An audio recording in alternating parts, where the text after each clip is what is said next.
Hi Taurus, welcome and this is your reading. Happy New Year sa'yo and thank you nga po pala sa mga nag-subscribe at sa mga bumabalik. Welcome po tayo. Start na ako. Be open-minded po ha, hindi po halos lahat makaka-resonate kaya piliin nyo na lamang. Then start na ako. Ano yung mensahe para sa'yo ngayong January 2024? Give me the message. Anong message para sa ngayong 2024? Give me the message for Taurus, please.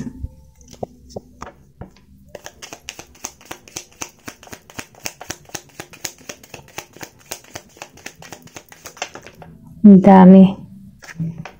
Okay, meron ditong Two of Wands, upright, Wheel of Fortune, upright, Eight of Pentacles, upright, then Queen of Sword, reverse,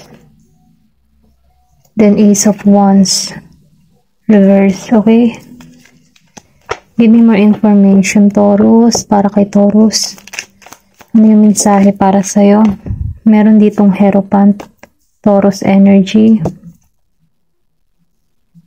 Okay. Para sa'yo talaga to, Taurus. Give me more information. Ano yung mensahe? Dalawa. Seven of Cups, upright. Then Nine of Swords, reverse. Pasensya na kung may marinig kayong tahol ng aso. Huwag nyo na lang pagpapansinin. Sa kapitbahay lang po. Okay. Nafe-feel ko dito, Taurus, meron ka ditong Two of Wands, upright. Then, sinabayan ng Wheel of Fortune, upright. Nafe-feel ko dito, dito yung magandang kapalarang naghihintay sa'yo. Kumbaga, nararamdaman ko dito yung talagang meron kang hinihiling or meron kang hinihintay, pero sinasabi dito na makakamit mo ito. Kumbaga, nafe-feel ko dito, kung ano yung nais ng puso mo, makakamit mo ito.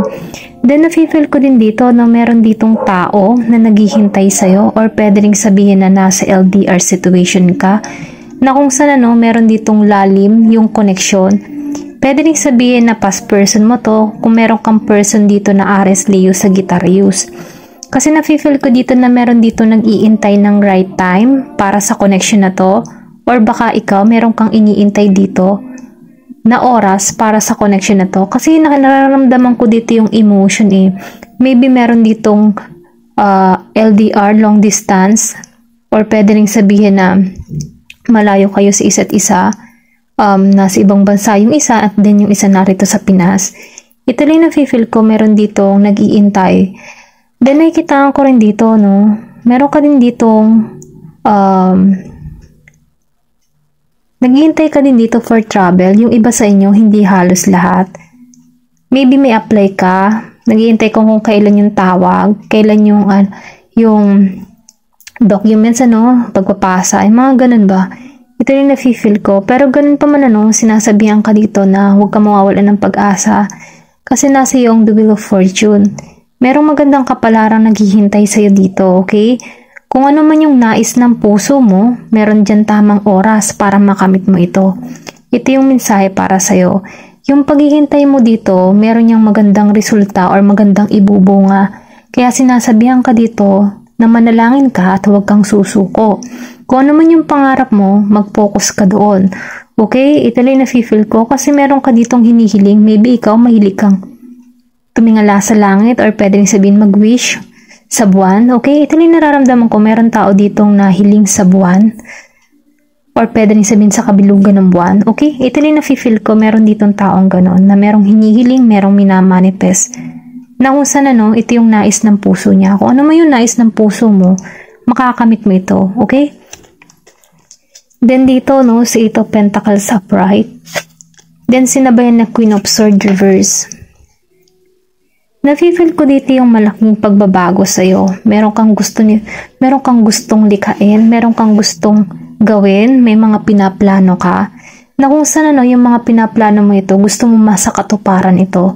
Kaya siguro lumabas ng Two of Wands dahil iniintay mo lamang pero meron ako nakikita ditong malaking pagbabago na kung saan kung ano man yung mga hinihiling mo, makakamit mo to. Then sinasabihan ka din dito na mag-focus ka lang kung ano man yung kung saan ka magaling, kung ano yung nakukuha ng interest mo, dun ka mag-focus dahil ito'y magdadala sa iyo ng tagumpay. Then dito lumabas si Queen of Swords reverse. Sinasabihan ka dito kasi dahil lumabas siya ng naka-reverse, may oras na nag-aalinlangan ka sa mga gagawin mo. Kumbaga nakikita ko dito na minsan nagtatalo yung kaisipan mo. Pero sinasabihan ka dito na huwag kang pasakop sa mga negatibong isipan. Tanggalin mo to. Then nafe-feel ko din dito mayroong ditong mensahe na parating sa'yo. Kaya lang medyo delay yung message or pwede rin sabihin na mga documents, okay? Kung may apply ka man, kasi nakikita ko dito na may nag-iintay. Kung may mga apply ka, sinasabihan ka dito na mayroong konting delay, pero ganun pa man marireceive mo to kasi nasa iyo yung magandang kapalaran. Then nafe-feel ko din dito yung transformation na magaganap sa buhay mo, okay? Kailangan mo lang dito ay manalangin nang sa ganun makamit mo to ng dire-diretso, nang walang hadlang. Ito rin nafe-feel ko dito. Kumbaga mag-focus ka sa mga positibo, tanggalan mo yung mga pag-aalinlangan kasi nafe-feel ko dito na meron ditong magandang kapalaran na naghihintay sa'yo. Kumbaga, may oras lamang ito para makamit mo ito, okay? Then dito sa Ace of Wands, reverse. Then sinabayan na Hierophant sa upright. Maybe in the past, marami kang naranasang pagsubok. Ito lang nafe-feel ko na kung saan hindi ka lumago sa nakaraan mo. Pwede rin sabihin sa past relationship mo na kumbaga na-hold ka sa sitwasyon. Walang paglago or pwede rin sabihin na stuck ka. Dahil lumabas siya ng naka-reverse si Ace of Wands. Pero ganun pa man dahil lumabas si The Hierophant upright, nafe-feel ko dito na ginagamit mo na dito yung iyong intuition, ginagamit mo na yung mga kutob-kutob mo, na kung saan marami kang natutunan. Kumbaga, sinasabihan ka dito na kapag meron kang mga tanong, magnilay-nilay ka lang kumbaga pumunta ka muna, mag-isip-isip ka muna ng mga bagong plano o idea para malaman mo din yung kasagutan kasi nafe-feel ko dito na may mga tanong ka na marireceive mo din yung kasagutan sa pag-iisa mo or sa pag-iisip-isip mo. Okay? Kasi nafe-feel ko dito na sabi ka sa kaalaman, kumbaga gusto mo magkaroon ng meron kang pinag-aaralan, kumbaga gusto mong matutunan yung mga bagay-bagay para i-handle yung mga sitwasyon. Ito rin nafe-feel ko, kumbaga ginigising ka dito by spiritual awakening. Then nafe-feel ko dito, sundin mo yung kutob mo, sundin mo yung guidance mo, kasi nafe-feel ko dito yung emotion. Meron kang mga gustong makamit, pero or gustong marating or gustong puntahan, pero nafe-feel ko dito yung medyo ni-stuck ka pa hindi mo alam kung paano magdidesisyon. Kaya sinasabihan ka dito na magnilay-nilay, kung may mga katanungan ka, kung meron kang mga hinahanap na kasagutan sa mga tanong mo, kung ikay namumblema, ganyan, sinasabihan ka dito na manalangin, magnilay-nilay ka, at ipagkakalob sa iyo yung sagot, okay? Ipapasaisip sa iyo yung sagot. Ito rin nafe-feel ko. Then dito lumabas si Seven of Cups upright, then Nine of Swords reverse.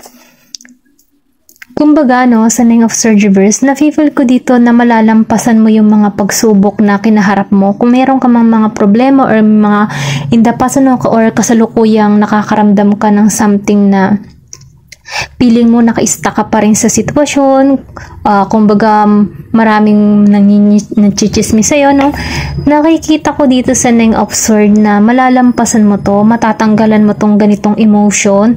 Then nafe-feel ko din dito sa Seven of Cups, meron ka ditong kahilingan na matutupad, na kung saan matagal mo na tong hinihiling. Then nafe-feel ko dito yung kalayaan mo sa mga emosyon, sa mga problema, kalayaan mo sa lahat-lahat ng mga obligasyon. Ito lang yung nafe-feel ko. Then nakikitaan ko rin dito na yung tagumpay, makakamit mo. Kumbaga sinasabihan ka dito na huwag kang mawawala ng pag-asa. Kumbaga no, sundin mo lamang yung iyong kutob kung saan ka mapapabuti. Kung ano yung gusto mo, kung ano yung magpapasaya sa'yo, yun yung sundin mo kung alam mo makakabuti para sa'yo. Ito lang yung nafe-feel ko. Ayan, tingnan pa natin kung ano pa yung mga mensahe para sa'yo. Excuse me po. Give me the message. Ano pa yung mensahe para sa'yo?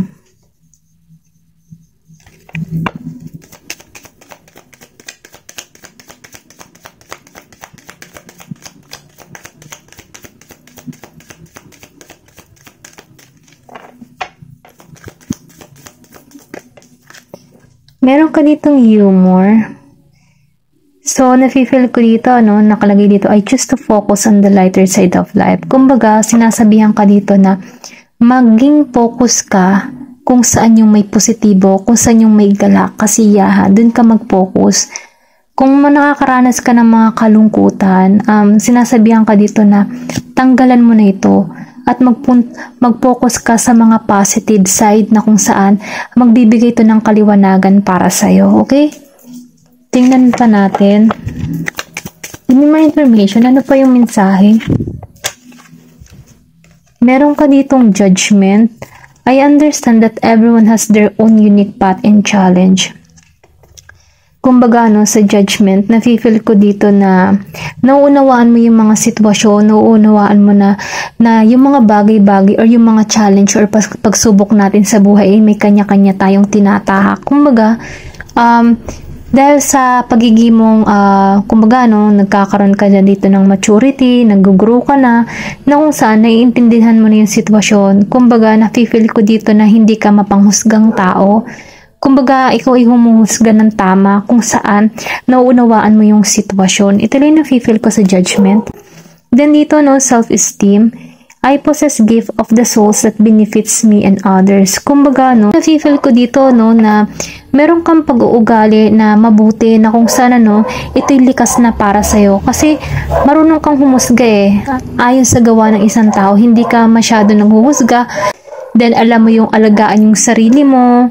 Then, nafe-feel ko na lahat ng mga experience na nangyayari sa'yo ay nagiging benepisyo para sa'yo. Ganun ba? Ganun kita makita, okay? Tingnan pa natin kung ano pa yung mensahe. Pasensya na kung kayo nakakarinig ng tahol ng aso. Hindi ko naman kasi din mapigilan yung tumahol ng aso. Okay, give me the message for Taurus. Ay, sorry.